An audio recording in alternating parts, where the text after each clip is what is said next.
सच्चाई सच छुपने नहीं देंगे। नमस्कार, मैं राहुल राय। देश की सच्चाई में आप सबका स्वागत है। दिल्ली यूनिवर्सिटी पर एक बार फिर से हुजूम आया है बहुजन समाज का। डॉक्टर रितु का प्रदर्शन जिस तरीके से लगातार लगभग 2.5 महीने हो गए, सत्ता शासन बेखबर है, सुनती नहीं है। इससे पहले भी एक बड़ा मार्च हुआ था वीसी के कार्यालय तक। आज दोबारा 2.5 महीने के बाद फिर से उस तरीके का एक बड़ा प्रदर्शन है। एक बार मैं चाहूंगी जरा तस्वीरों को दिखाइएगा।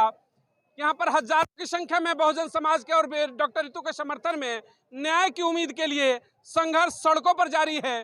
तो आइए पंजाब से भी चलकर टीमें आई हैं, उनसे वार्ता शुरू करते हैं। डॉक्टर रितु, लंबी लड़ाई 2.5 महीने लगभग होने जा रहे हैं। अभी तक एक दलित बेटी को न्याय नहीं, सड़कों पर बैठी है। आखिर न्याय कब तक?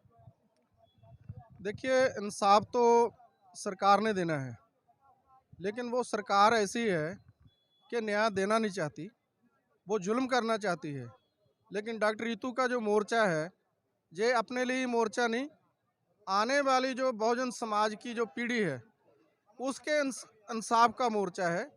इसीलिए हम पंजाब से आए हैं, मजदूर मुक्ति मोर्चा पंजाब की ओर से, क्योंकि रितु सिर्फ अपने लिए लड़ाई नहीं लड़ रही, वो समूचे समाज के लिए लड़ रही है।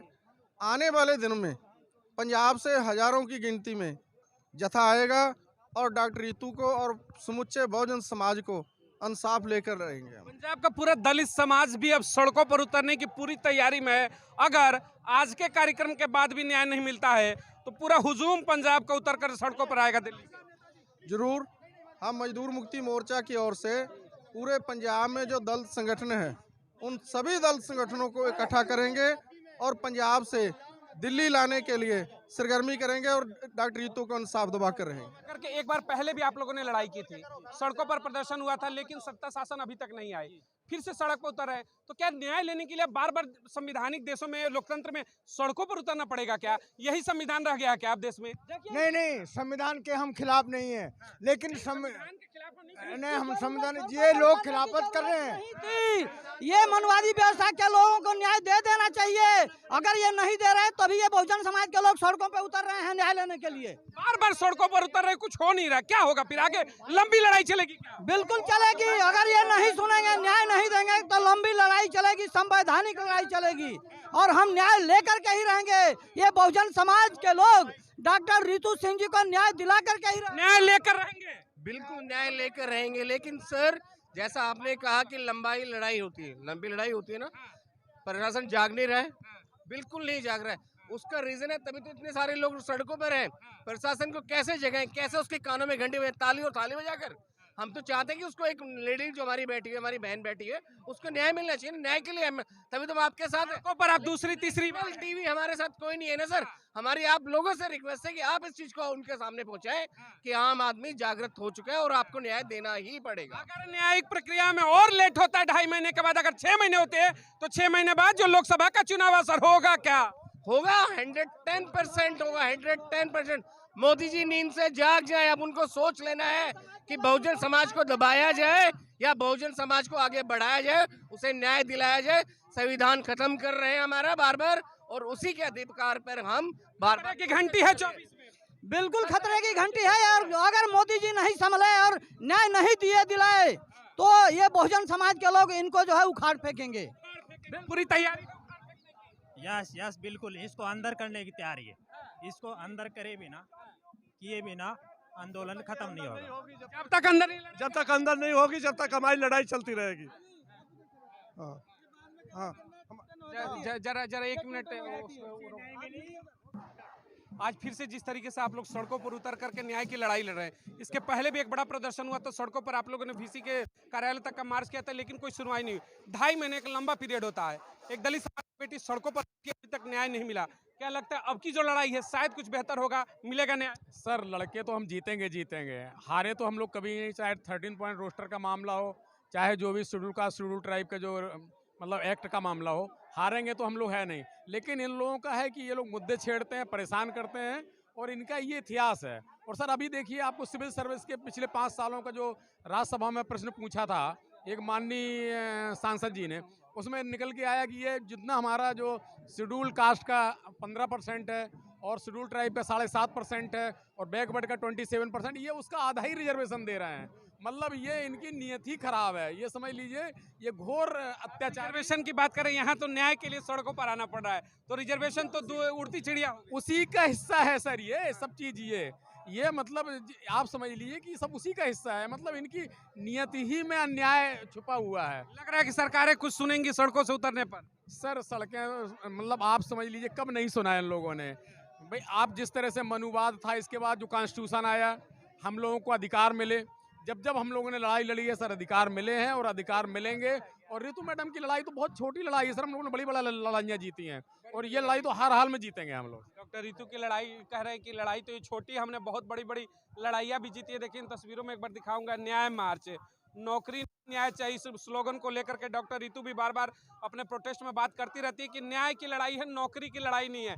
नौकरी की लड़ाई रहती तो कब की नौकरियां ले लेते हैं। लग रहा है कि चलते रहिए आप लोग सड़कों पर, जिस तरीके से आज आप लोग पैदल मार्च कर रहे हैं, इसके बाद सरकार जब ना संविधान में सुनती है, पार्लियामेंट में नहीं सुनती, विधानसभा में नहीं सुनती, तो बाबा साहब ने कहा था रोड पे जो कानून है बनाना पड़ेगा। तो आज हमारा जो समाज है इसीलिए रोड पे है, क्योंकि रितु के साथ जो इनजस्टिस हुआ है उनको न्याय दिलाने के लिए नहीं, अब आने वाली जो हमारी बच्चियां हैं, बच्चे हैं, उनके लिए संघर्ष है। ये लोग जो मनुवादी हैं, इन्होंने जो लड़की के साथ किया है, प्रिंसिपल अंदर बैठी है जो क्रिमिनल है, और जो लड़की जो एक जिनका कोर्ट ने भी सही ठहराया वो रोड पे है। तो ये हमारा संविधान जो कहते हैं हम कॉन्स्टिट्यूशन के हिसाब से चलते हैं, कौन सा कॉन्स्टिट्यूशन ये मान रहे हैं? कॉन्स्टिट्यूशन ये तो नहीं कहता कि जो क्रिमिनल है वो चेयर पे बैठे, और जो ठीक है, सच्ची है, जो लड़की एक इंसाफ के लिए आवाज़ उठाती है, और जब समाज के साथ भी प्रॉब्लम आती है, उनके साथ समाज के लिए आगे आती है, तो उनको सर्विस से निकाल दो, ये कॉन्स्टिट्यूशन कहता है? नहीं कहता। देखिए सवाल ये उठ जा रहा है कि कॉन्स्टिट्यूशन ये कहता है क्या? एक सवाल मैं लेना चाहूँगा, कहीं ये लड़ाई जो न्याय की है, न्याय की लड़ाई लड़ते लड़ते अब संविधान बचाने की लड़ाई शुरू हो गई क्या? देखो संविधान जो है जो बचाना है वो तो बचाने की तो जरूरत है हमको, लेकिन उसके लिए मतलब जो हमारी जनता है, जो हमारे लोग हैं, वो अगर एक प्लेटफार्म पे आ जाएं तो संविधान कौन सा वो लेके सर पे लेके भागने वाले हैं।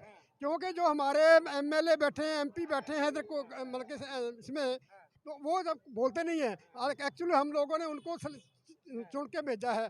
जो संविधान की लड़ाई थी, 31 सांसद जो मौन है उस पर सवाल है। हाँ, लड़ाई एक्चुअली उनकी है बेसिकली देखा जाए तो। वो जो बाबा साहब के जो राइट थे उनके लोगों के लिए लेके दिए थे कि आप संविधान में जाओगे, विधानसभा में जाओगे, लोकसभा में जाओगे, है ना। हाँ, तो वो लोग साइलेंट बैठे, पहले तो उन लोगों को सब सिखाना पड़ेगा, हमें कहना पड़ेगा। संसद के अंदर जिस तरीके से रिजर्व कोटे से 131 सांसदों की बात होती है, जिस तरीके से मौन है और आम जनता सड़कों पर आती है बहुजन समाज की न्याय दिलाने के लिए, डॉक्टर रितु 2.5 महीने से लंबा समय दलित समाज की बेटी सड़कों पर बैठी है, अभी तक किसी का जमीर नहीं जागता, शासन सत्ता आती नहीं है, क्या कहेंगे?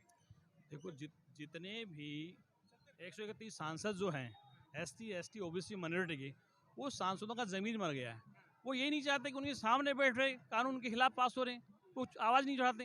कहने का तात्पर्य उनके हाथ में सत्ता है ही नहीं, वो तो जमहूरी बने हुए हैं, रिमोट इनके हाथ में, वोट हमारा है, वो जाके बैठे वहाँ पर, तो उनको देने से फायदा क्या है? दलित वोट बैंक को लेकर के वो संसद में पहुंचे, आज जो समाज की बेटी बैठती है तो बोलते क्यों नहीं? इसलिए वो कुर्सी का डर है, अपना सेल्फ कुर्सी चाहिए उनको मनते मलाई पद चाहिए, समाज के भाड़ में उनसे कोई लेन देन। और आने वाले 2024 के चुनाव में उनको बहिष्कार किया जाएगा। जितने सीट लेके बैठे लोग जो दलितों के पक्ष में नहीं बोलते, मतलब बहुजनों के पक्ष में जो नहीं बोलते, और एमएलए एमपी बने बैठे, उनको बाहर निकाला जाएगा। बिल्कुल लग रहा है सड़कों की जो लड़ाई है बेहतर होगी, डॉक्टर रितु को कुछ न्याय मिलने की उम्मीद है।